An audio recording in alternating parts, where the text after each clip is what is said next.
રાધે રાધે. જય સિયારામ. આપણે શ્રી શ્રી ગયા પ્રસાદ પંડિતજીનું ચરિત્ર ચાલે છે. હા ગયા પ્રસાદ પંડિતજીના ચરિત્રમાં આપણે આગળ વધીએ તો હવે ઉડિયા બાબાની હત્યા થાય છે એનો પ્રસંગ લેવાનો છે.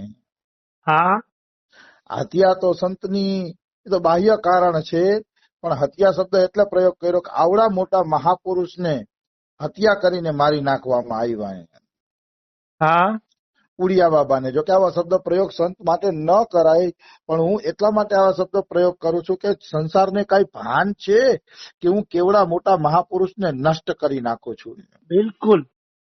એક મહાપુરુષ બેઠા હોય ને તો હજારો લોકોનું કલ્યાણ કરતા હોય. ઈ મહાપુરુષની હત્યા કરતા બોલો ઓલાનું મન જરાય ખચકાણું નહીં. કેટલો નિર્દય હશે એ વ્યક્તિ. હા આવી વસ્તુ છે. હાલાકી મહાપુરુષ શરીર કોઈ પણ રીતે છોડે જાય છે એ ભગવાનના ધામમાં જ, એમાં કોઈ એટલે કોઈ શંકા નથી. હા પણ ખરેખર આવું થવું જોઈએ નહીં. આપણે મરી જવું જોઈએ, આપણી ઉંમર મહાપુરુષને આપી દેવી જોઈએ, પણ મહાપુરુષ જીવે ને એવો ભાવ રાખવો જોઈએ. હા એટલી મહાપુરુષોની કિંમત છે ભાઈ. એક મહાપુરુષ સંસારમાં જીવે તો એટલી એની કિંમત છે. તો આપણે પ્રસંગ લઈએ અને પછી પ્રસંગનો સાર લઈએ. સંવંત 2005 ની વાત છે. ચૈતર મહિનાની કૃષ્ણ ચતુર્દશી સોમવારની વાત છે. ઉડિયા બાબાજી સ્નાન કરીને, લઘુશંકા આદિ કરીને, સ્નાન આદિ કરીને બારે નીકળ્યા. હા બારે નીકળ્યા તો આશ્રમના ઝાડવા ઉપર એક ગીધ બેઠું હતું. હા અને ઈ ગીધને જોઈને શ્રી શ્રી ઉડિયા બાબા સરકાર એમ બોલે છે એના શિષ્યને. એનો શિષ્ય પ્રબોધાનંદજી ત્યારે બાજુમાં જ હતો.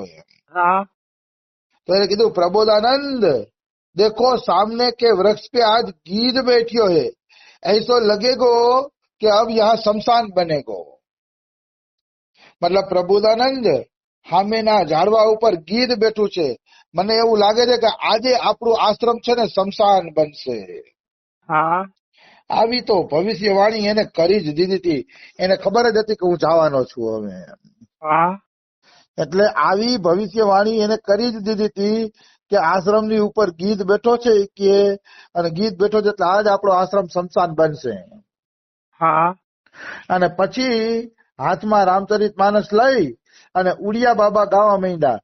મેં તો ગોવર્ધન કો જાઉં મેરી બીર, નાઈ માને મેરો મનવા, નાઈ માને મેરો મનવા. આ ગીતમાં પણ એક રહસ્ય હતું. આ ગીતની અંદર પણ એક રહસ્ય હતું. રહસ્ય ઈ હતું, ઉડિયા બાબા એમ કહેવા માંગે છે કે હવે હું મરીશ ને આજે, એટલે હવે મારો આત્મા ગોવર્ધનના ગયા પ્રસાદ પંડિતજીમાં વયો જશે. હા એટલા ગીત ગાય છે. મેં તો ગોવર્ધન કો જાઉં મેરી બીર, નાઈ માને મેરો મનવા. આ પાછળથી સંતોએ આનું રહસ્ય કાઢ્યું કે આ ગીત એટલે ગાતા હતા કે એમ કહેવા માંગતા હતા કે હું તો મરી જઈશ કે આજે, પણ મારો આત્મા ગયા પ્રસાદ પંડિતજીની અંદર વયો જશે. વાહ. અને પછી ગયા પ્રસાદ પંડિતજીના રૂપે હું પાછો ભક્તિનો પ્રચાર કરીશ અને આ જગતમાં જીવીશ. મહાપુરુષ ક્યાંય નથી જતા, એના શરણાગત શિષ્યોની આત્મામાં બિરાજમાન થઈ જાય છે. હા અને શરણાગત શિષ્યોની આત્મામાં બિરાજમાન થઈને પછી એના દ્વારા એની અંદર બેસીને ઈ ભગવત ભક્તિનો પ્રચાર કરાવે છે. આવી વસ્તુ છે. એટલે ક્યારેય એમ માનવું જોઈએ નહીં કે મહાપુરુષ મરી ગયા છે, હા મૃત્યુ પામ્યા છે, એવું ક્યારે વિચારવું ન જોઈએ. કારણ કે મૃત્યુ પામતા નથી, એ તો ખાલી શરીર બદલે છે અને શરીર છોડીને આત્મા દ્વારા સર્વ વ્યાપી બની જાય છે. આવી વસ્તુ છે. તો રામાયણનો પાઠ થયો છે. રોજ સવારે રામાયણનો ત્યાં પાઠ કરવામાં આવતો. હા એટલે રામાયણનો પાઠ થયો છે. પછી બ્રહ્મચારીજી કરીને એક શિષ્ય હતા, આનંદ બ્રહ્મચારી. ઈએ ડોંગરેજી મહારાજની ભાગવત વાંચવાનું ચાલુ કર્યું છે. નહીં, સોરી, ડોંગરેજી મહારાજની નહીં, પ્રભુદત્ત બ્રહ્મચારીની ભાગવત. ડોંગરેજી મહારાજ તો એના પછી થયા. હા આ રીતે ભાગવત વચાતી હતી. અને એક અદ્વૈતાનંદ કરીને સંત હતા, એ મોરના પીછાથી પંખો નાખતા હતા ઉડિયા બાબાને. તો ઓલા એક હરિબાબા છે, એ હરિબાબાનો શિષ્ય ઠાકુરદાસ આવ્યો અને ઠાકુરદાસે અદ્વૈતાનંદને કીધું કે થોડીક વાર મોરના પીછા મને આપી દે ને, મારે ઉડિયા બાબાને પંખો કરવો છે. હા તો થોડાક મોરના પીછા મને દે ને. તો ઓલાએ ના પાડી દીધી. અદ્વૈત બાબાએ કે નહીં, હું જ પંખો કરીશ, કે તમને પંખો કરતા ન આવડે, રોજે રોજ હું જ પંખો કરું છું. એટલે હરિબાબાનો શિષ્ય ઠાકુરદાસ વયો ગયો, પણ 10 મિનિટ પછી આવ્યો અને મોટી એક લાકડી લઈને આવ્યો. એ ઠાકોરદાસ બાબા હા મોટી લાકડી લઈને આવ્યા અને ધડાધડ 10 સેકન્ડમાં તો 3 લાકડીના વાર ઉડિયા બાબાના માથા ઉપર કરી દીધા. હા 3 વાર ઉડિયા બાબાના માથા ઉપર પ્રહાર કર્યો. પેલા પ્રહારમાં ઉડિયા બાબાની સમાધિ તૂટી. બીજા પ્રહારમાં ઉડિયા બાબાએ જોયું કે મારા માથામાંથી લોહીની ધાર નીચે પડવા માંડી છે. અને પછી માથે હાથ રાખ્યો, ઉડિયા બાબાએ હાથ રાખ્યો ને, તો ત્રીજી ધાર એના હાથ ઉપર લાકડી લાગી. હા આંગળી તોડી નાખી. હા આ 3 પ્રહાર કર્યા માથા ઉપર, એટલે ઉડિયા બાબાનું માથું ફાટી ગયું અને ઉડિયા બાબાનું ત્યાં ને ત્યાં જ ધામ ગમન થઈ ગયું. અને અમારા સુખરામ બાબા પાસે મેં એવું સાંભળ્યું કે પેલી લાકડી મારી ને ત્યારે એને આંખ ખોલી, બીજી લાકડી મારી ને ત્યારે ઉડિયા બાબાએ આંખથી ઈશારો કર્યો કે હવે ભાગી જા, ને કે મારા શિષ્યો તને મારી નાખશે. અને ત્રીજી લાકડીમાં પ્રાણ છોડી દે છે. તો આ રીતે ઉડિયા બાબાની નિર્મમ હત્યા કરી નાખે છે આ ઠાકોરદાસ બાબાએ. આ બધા શું કેવું મારે, અજ્ઞાનતાના લક્ષણો છે. ઓલાએ મોરનો પીછો પંખો કરવા ન દીધો, એમાં એને ઉડિયા બાબાની હત્યા કરી નાખી. આ કેવડી મોટી ક્રૂરતા એમ. આ બિલકુલ કોઈ મનુષ્યતાના લક્ષણ નથી. આવી વસ્તુ છે. અરે ભાઈ, ગુરુની સેવા તો રોજ શિષ્ય કરતા હોય ઈ જ કરે.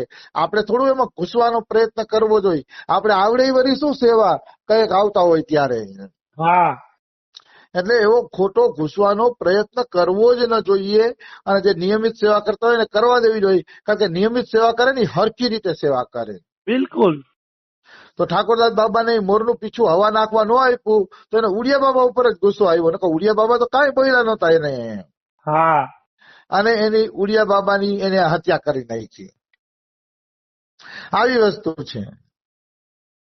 તો ઓલા આશ્રમના માણસો ભડકા અને ઠાકોરદાસને પકડી અને ઘૂસતા પાટું મારીને એને પણ અહીંયા પૂરો કરી નાખ્યો. આમાં લખ્યું જો, એને પૂરો કરી નાખ્યો.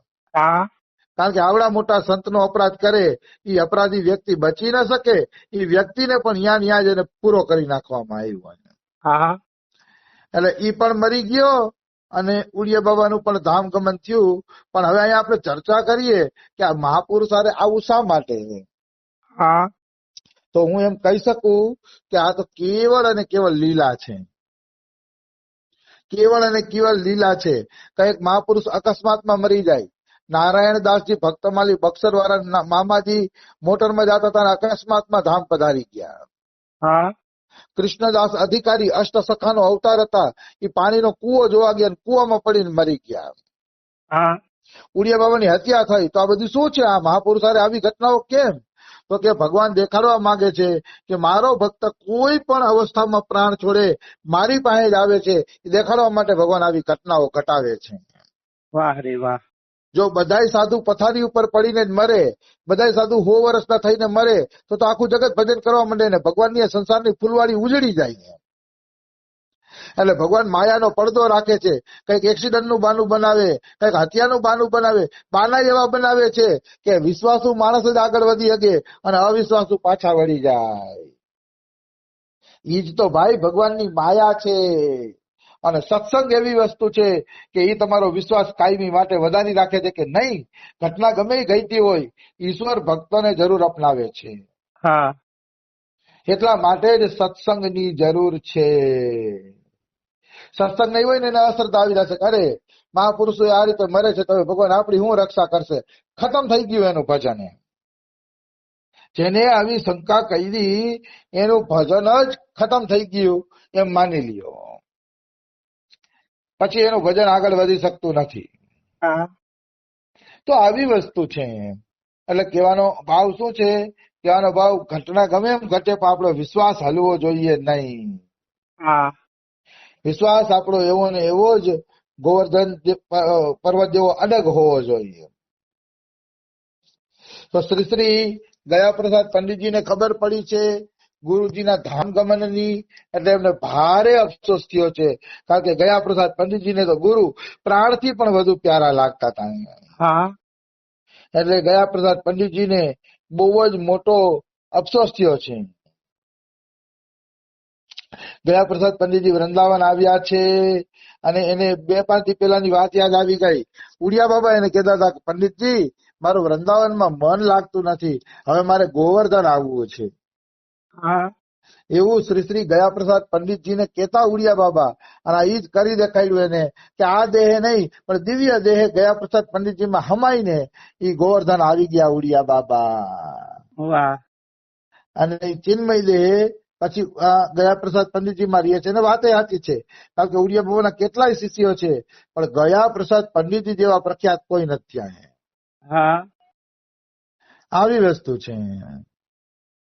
આ રીતે ઉડિયા બાબાની કૃપા ગયા પ્રસાદજી ઉપર થઈ અને ઓલું ગીત સાચું પડી ગયું, મેં તો ગોવર્ધન કો જાઉં મેરી બીર, નાય માને મેરો મનવા.